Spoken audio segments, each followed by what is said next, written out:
Pada kesempatan ini kita akan membahas mengenai gerak lurus beraturan atau GLB dengan menggunakan metode grafik. Metode grafik yang kita pelajari adalah untuk menggambarkan posisi benda terhadap waktu. Kita akan gambarkan posisi benda ini pada sistem koordinat 2 dimensi di mana sumbu horizontal menunjukkan waktu dan sumbu vertikal menunjukkan posisi. Untuk lebih jelasnya, perhatikan contoh sederhana berikut. Di sini kita memiliki lintasan lurus dengan titik acuan O. Pada lintasan ini terdapat Dora yang berada pada 2 meter sebelah kanan dari titik O pada saat T sama dengan 0 detik.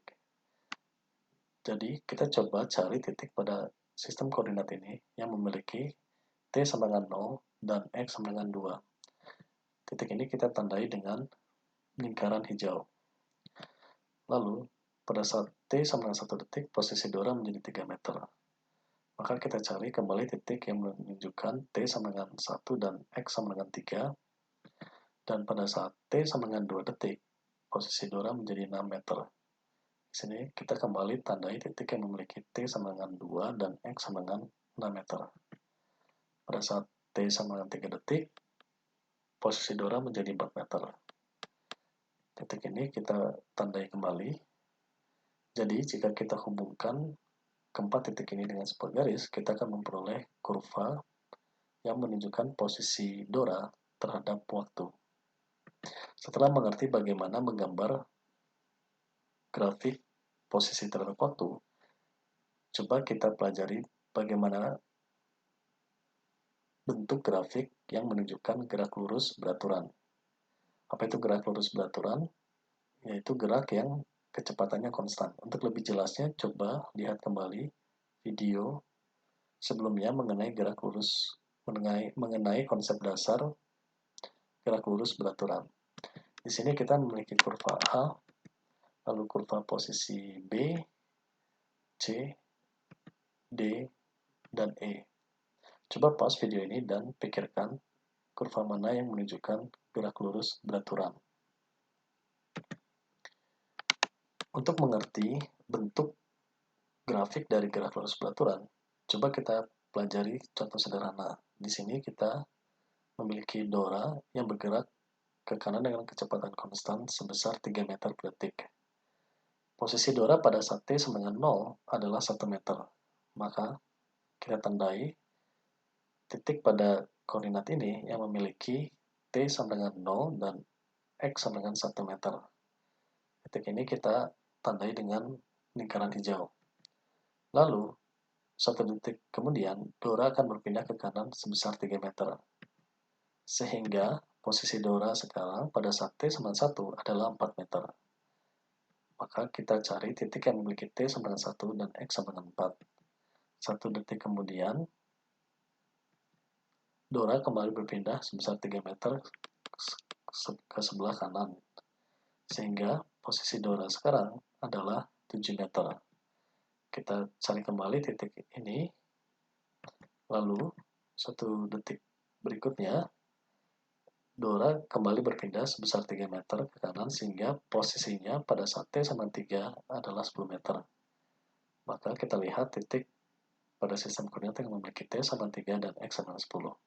Jika kita hubungkan keempat titik ini, kita akan memperoleh garis lurus. Jadi kesimpulannya, gerak lurus beraturan memiliki grafik garis lurus. Nah, pada contoh sebelumnya kita lihat grafik posisi terhadap waktu, yaitu posisi Dora yang bergerak pada lintasan lurus. Sekarang kita coba lihat bagaimana grafik kecepatan terhadap waktu untuk gerak lurus beraturan. Di sini, sumbu vertikal menunjukkan kecepatan. Ingat pada saat T sama dengan 0, kecepatan Dora adalah 3 meter per detik. Nah, lalu pada saat T sama 1, kecepatannya tidak berubah, tetap 3 meter per detik, dan seterusnya.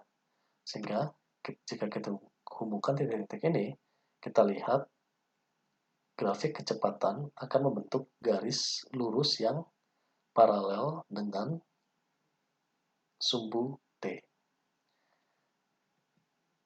Lalu, jika kita bertanya berapa perpindahan yang ditempuh Dora dari T sama dengan 0 sampai T sama 3, kita lihat perpindahannya adalah 9 meter. Hal ini dapat juga dihitung dengan rumus mengkalikan kecepatan dengan selang waktu, yaitu 3 meter per detik dikali 3 detik, yaitu 9 meter. Jika kita lihat pada kurva ini, 3 meter per detik dikali 3 detik sama juga dengan luas persegi panjang atau luas yang dibentuk oleh grafik kecepatan terhadap waktu. Maka kesimpulannya, perpindahan dari T sama dengan 0 detik sampai T sama 3 detik sama dengan luas yang dibentuk kurva kecepatan dari T sama dengan 0 sampai T sama dengan 3 detik. Hal ini ternyata berlaku secara umum. Sangat mudah untuk dipikirkan alasannya, sehingga sebagai contoh kita lihat grafik posisi suatu benda terhadap waktu. Kita pilih waktu T1 sampai T2 dan perpindahannya adalah ditunjukkan oleh garis panah. Dan jika grafik kecepatan terhadap waktu digambarkan seperti gambar ini, maka luas yang dibentuk oleh grafik kecepatan ini dari T1 sampai dengan T2 sama dengan perpindahan dari T1 sampai T2. Ya, sekian konsep dasar dari metode grafik untuk gerak lurus beraturan.